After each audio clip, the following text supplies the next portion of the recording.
In this video, I will try to bottom fish with a spinning rod in a place full of sarrowfish and huge schools of mullet.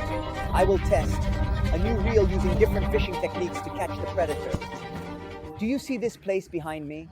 It is full of sarrowfish, but these fish have learned to recognize both artificial baits, such as fake fish, and other baits like that, as well as some natural baits, like mullet fillet. Catching them is becoming a problem, but today I want to try to work my way up the food chain. So I will try to catch some small fish that are here, especially sparlot and bream, and attempt to use them as bait to fish for the sarrowfish. Will we succeed? We will see. Among the many things I brought, there is this bucket for live bait with the oxygenator, and I will try to catch some bream along this cliff.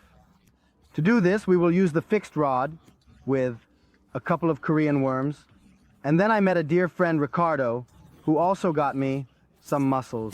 Let's start by getting the water, because if I catch the small fish, it's like the well from the Middle Ages. The really nice thing about this little bucket, which I bought at Decathlon, is that it fits in here like a colander.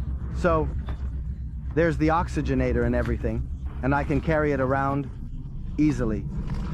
This is my grandfather's old tip rod that has always accompanied me over the years, and I wouldn't change it for anything in the world.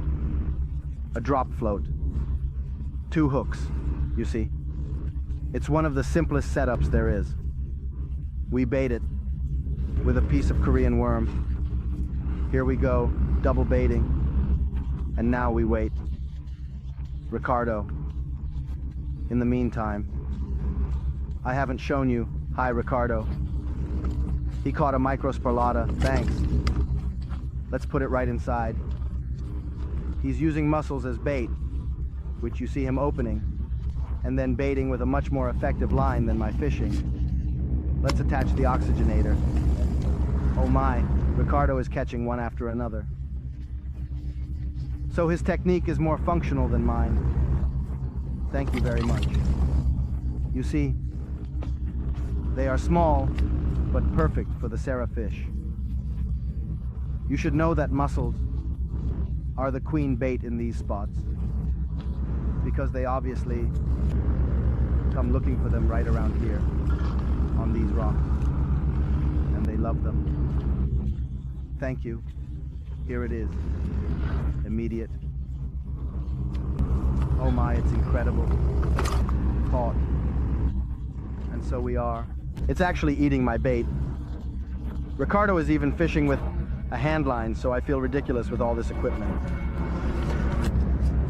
Then we will show you this fishing better, because Ricardo is a specialist in this type of fishing. Go. So from the mussel side, the harder part, the hook is a bit small and then goes inside the mussel. Fantastic. So with the whole shell, look at 0 seconds. No, but come on, we're almost there. We've caught some now, so it's fine like this. The solidarity among fishermen exists, and he is neither jealous. In fact, he is teaching me a technique I didn't know, and he helped me catch the bait in 3 seconds. And now that we have the bait, let's go catch the sargo. In the end, we caught some sardines, which are these fish here, that are very similar and belong to the same family as sargo, but they have a yellow coloration with this spot here. Their size is not huge. In fact, this is a medium-sized fish, because they remain quite small as a species, but they are exceptional. This is a special place because here we are practically at the outer dock of the port of Cagliari. These were the old moorings. There are sunken ships like the one behind here. However, there are many barracuda swimming around, and today we are trying with the sardines, which is a bait I have never used. But living here, it could be the queen of this type of fishing. Meanwhile, Ricardo has settled there and he will be fishing for sea bream. If he catches a nice sea bream, I'll show it to you. You see, there are these sunken ships. In short, it's a dock that has unfortunately been abandoned. I don't want to be caught unprepared, which is why I bought this super net, and it even still has the tag on it. I also have a small tripod. Let's position it here. It's a little surprise because I won't be using a standard rod for fishing for barracuda, but I will be using a spinning rod. In fact, many of you have asked me, can a spinning rod be used for other types of fishing? Guys, a fishing rod is a fishing rod. It's obvious that if we were on the beach, where you need to cast far, I would say no. But here, in these conditions, of course you can use a spinning rod, even with a non-spinning setup. It's still a rod. And this is a travel rod that I bring for my trips. I'll show you, it's very, very nice to use. This one even has 5 sections and is super convenient for traveling. The true protagonist today is actually him, the new dive ability, because this is a reel that is relatively inexpensive, yet has incredible power. Aluminum body, a handle that screws directly into the body and is designed for large predators. So, with a truly insignificant amount, we can go fishing for important fish. And today we are actually trying it with live bait. Let's see how it performs. I especially like it because it has this very delicate drag, which can be finely tuned for big fish. It can also tighten quite a bit because it has carbon discs that shouldn't heat up compared to the old felt discs. Now let's try it. So let's open the spool and see if we can get it just right when mounting these travel rods. And we start from travel rods, start from the tip. Otherwise you'll go crazy. I didn't bring a lot of things. As you can see, I have these floats for fishing. I modified one because I want to use it a bit more smoothly and, of course, to force it. Let's see how big it is today. Maybe we'll use a 35, which should be somewhere. The rigs are all ready. Let's say a few pliers and tweezers because with the barracuda, you never know, it can be quite a mess. Among the various spheres, we use this orange one because it's a bit more visible. I'll put a swivel on. Even if it's big, it doesn't matter. 1, 2, 3. Look how cute this little knife is.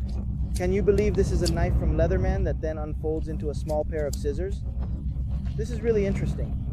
I'll leave you the links to everything. Never throw anything away. I always bring everything back home. Let's choose a little sardine. Here, I'll bait it like this. I step sideways. Here, this is the bait. Do you see? I made a leader about 1 meter long with a single hook because let's say the Belvesca is very small. During the cast, I noticed that the float is moving and that's not good.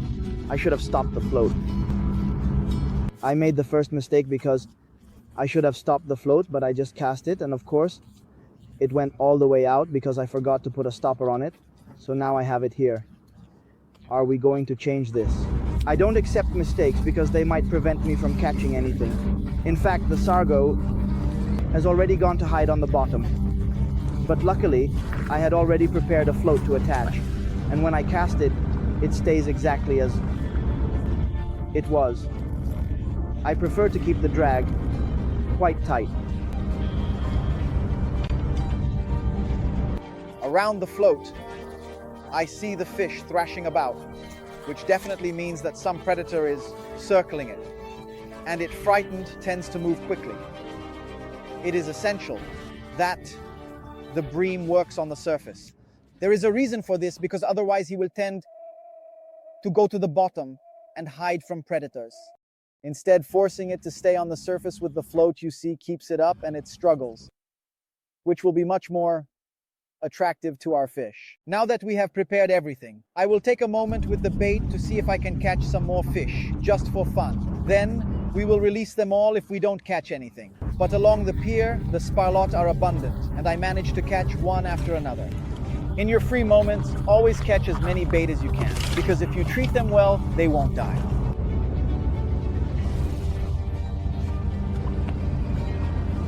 Incredible girls, mom, look. Incredible girls, mom, look incredible. But it caught the wolffish in midair. Quick, let's see if I can get them. What happened? I had cast the bait again, and as soon as it touched the water, a wolffish attacked it, but it couldn't get hooked.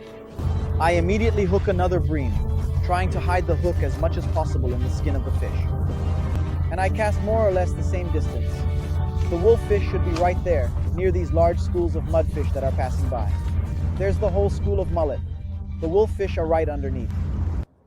I cast exactly where the school of mullet was. As I cast, the wolffish lunged at it, gave me a hit, but it didn't stay on. I managed to pull the bait free.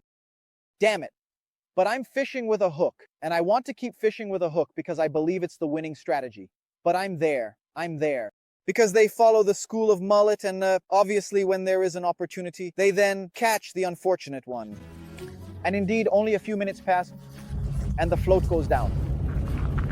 Here it is, here it is, here it is, here it is.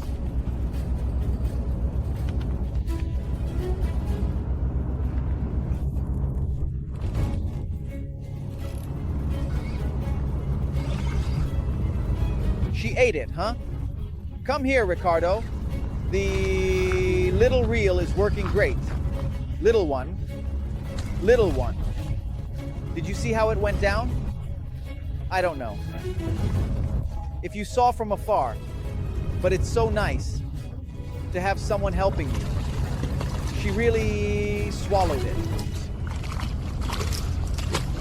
Making a big fuss. Wait. Here we go. Thank you so much. Thank you, Ricardo. Today you are really my right hand. Did you see? It was just a moment. They were right there behind the counter. You could see this brown stripe, but darn it, I can't show it to you because I need polarized glasses. At one point, it swallowed the bait, and I made it eat 2 or 3 times. And here comes the wolffish. There it is. It even spat out the hook. I don't even have to unhook it. It's a small wolffish. We're talking about a fish of maybe 800 grams, at most a kilo. But it ate really well. Now it's swimming all over the place. Stay here with us. It's not huge, but it's a nice wolffish. It's all dirty. You see, it came off right away because the hook didn't penetrate well. So as long as I kept it under tension, it remained hooked. As soon as I let it go, and this is where you need to be careful during the retrieval, it came off. The live bait caught on the spot always works.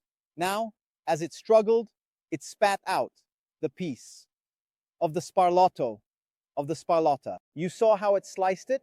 So it was cut into several pieces and then swallowed because they go there, eat it, attack it, and then swallow it. This happens during the fight, and then they manage to pull it out from the stomach. Let's put it to sea. Hi. So we have debunked 2 myths. The first is that these wolffish can be deceived with the right bait and the right technique. And the second is that you can use a spinning rod to do everything.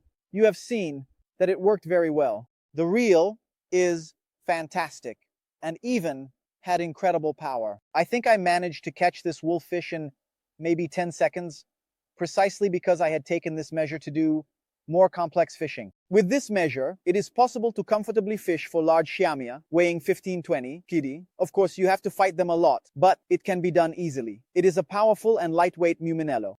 Instead of spending 400 euros on a muminello with a much smaller amount, you can really catch everything, and that's nice. Since the bucket allows me to do so and they are dying here, I might as well keep them down.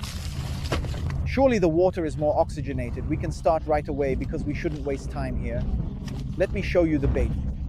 Unfortunately, the parlotta is almost dead, so we won't spread it out, but rather place it to the side. So, okay. It's not necessary to cast very far. The important thing is to cast the bait where the mullet are passing by. And then, I adjust the drag so that it's neither too tight nor too loose. Watch out, look. What a big bream Ricardo has caught. What bait did you use, Rica? The crab, right? I'm coming to help you now. But that's a nice fish, isn't it? Is it stuck? Damn it. Well, unfortunately, there are a lot of pieces of sheet metal. It's a mess, right? Come on, come on. Let's hope to nothing, right? So now he will try to leave it to see if it comes out on its own. Very difficult. It was a nice fish, huh? Damn it! Darn it, you see. Those who don't take risks don't get to enjoy the rewards, because near these crevices, the fish are obviously swimming around. The problem is that sometimes they get stuck in the metal scraps, but let's hope we can free them. Have you seen the bottles? They are not waste. They are brought by Ricardo for fishing, and then he takes them back, because it's a technique that we will show you together. It has taken refuge back there. This was quite a big fish, huh? Despite being a nice fish, unfortunately, the line must be broken because retrieving it is impossible. At least the fish will swim away free. Ricardo, guys, is the kindest person in the world. He didn't say a single curse word, calm and serene. He said, well, fishing is also this way, and that's fair because the fish should have its chances to win. Meanwhile, around the float, a huge school of sea bream is passing by. It could be the right moment to catch some barracuda. But what is happening? And I am absolutely sure that they are right there, around my bait, yet they don't want to eat. They are very reluctant to eat the bait because, in my opinion, they noticed the trick, so I wanted to reduce all the sizes. A smaller hook, a thinner and much shorter leader, and a longer and also thinner line than 0.3. Let's see if it works. I really enjoy doing these tests because they help me understand whether the fish actually notices the trick or not. And in my opinion, it does notice. It follows the bait. But despite everything, it doesn't eat it. Now, what matters in fishing is not so much the equipment. It is obvious that I am using exceptional great equipment, even oversized for these barracuda, but it could also happen to catch a barracuda weighing 5 or 6 kg, which would be quite a fight. But what drives a fish to eat is how we present the bait to them. And so, little by little, you can do some small experiments. Now, if you have 2 rods, it's even simpler because on one, you use the classic rig, the one that has always worked, and on the other, you do the experiments. So little by little, we improve because the fish learn, and we consequently must gradually find some small tricks to deceive them. But we shouldn't go overboard, so I'm already happy with the fish I've caught, but I want to understand if this way works better. And while good Ricardo changes spots to see if the bream have moved, something is happening around the float. In fact, the sea bream is very frightened. Here it is. There it is. No. No. Damn it. It was there, huh? No. But did you see that with the micro cable? It worked. It was a very large barracuda, in my opinion. But the hook was very small, and everything made it come off. However, I'm happy because I managed to trick it. I also put a weight on, because the float was coming back towards me. Fishing is like that. Sometimes you win, sometimes you lose. Think of Ricardo, who lost a huge colored fish, and didn't even say a bad word. This strip here is a strip of mullet passing by, and the barracuda are following them. So in theory, I need to cast further out. In theory, my float is now in the perfect position and the sea bream is right where the barracuda should pass. Now we just have to wait. Yet, despite everything, it is extremely difficult to deceive these barracuda. Even with the small bream, they are not biting. It is likely necessary to wait for the right moment, which could be around sunset. But we tricked one, actually a couple. Let's say one got away. But fishing is also about this. I am happy because I was able to try my travel, which I have had for 2 years now, and I take it with me around the world. Even with this fishing, you see that, in the end, if you have the right rod, you can do anything. Let's not get too fixated on things. Instead, I think the Moinello is amazing for the price it has. This Moinello can really catch some significant fish. In fact, we will try this measure here, vertically with the sailboat as soon as we can go out, because the weather is always terrible here, and in my opinion, we might catch some big fish. I am also very happy because I met Ricardo, who is a very simple but exceptional guy, very good at fishing. However, he is also very philosophical when he fishes. He lost that bream, said nothing, knowing that there were some snags there. And together we want to make some videos to show you a different technique, still, without using any futuristic equipment, because all you need is a fishing rod, a reel, and you can fish, as long as we are not going after very particular fish. Now I'm leaving because I'm hungry, it's lunchtime, but I really like this place. We caught the barracuda and now I'm releasing the bream, and we'll see each other next time. Please give a like, subscribe, and if you have any doubts, questions, or if you want me to try some techniques for you in this place full of barracuda, why not write it in the comments?